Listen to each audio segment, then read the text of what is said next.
Als we thuiswerken vanuit het Limburgs Museum, dan kunnen we toch verhalen van Limburg vertellen. En dit zijn twee voorbeelden van ruwe vuursteen die je overal in Limburg kan vinden. Maar die vuurstenen die zijn al heel vroeg gebruikt door de mens, maar ook door de Neandertalers. En dat zijn soorten mensen die voor ons leefden en hier in Limburg wel eens kwamen jagen in de periodes dat de ijstijden warmer waren. In de groeven van Belvedere in Maastricht, meters onder de huidige grondoppervlakte, daar hebben we jaren geleden een kamp gevonden.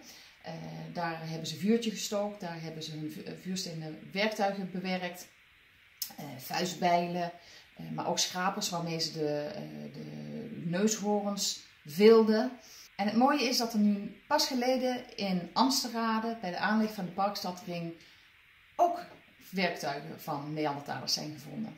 De Neandertalers die leefden dus op een grondoppervlakte dat vele meters lager ligt dan het huidige. En dat komt doordat in de afgelopen duizenden jaren stof, grond, door de wind, door de regen, door de mens aangebracht is op die grond. Dus Neandertalervondsten vinden we heel vaak meters lager in de grond. En voor die Parkstadring is inderdaad gegraven. Die weg moest lager in het landschap komen te liggen.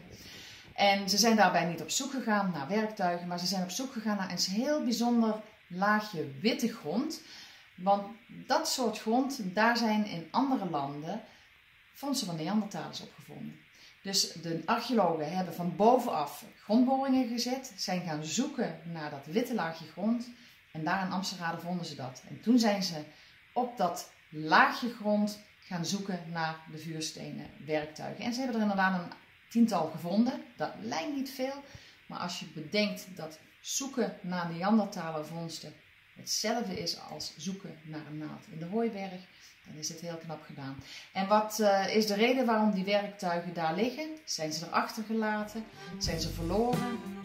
Dat is weer een ander verhaal.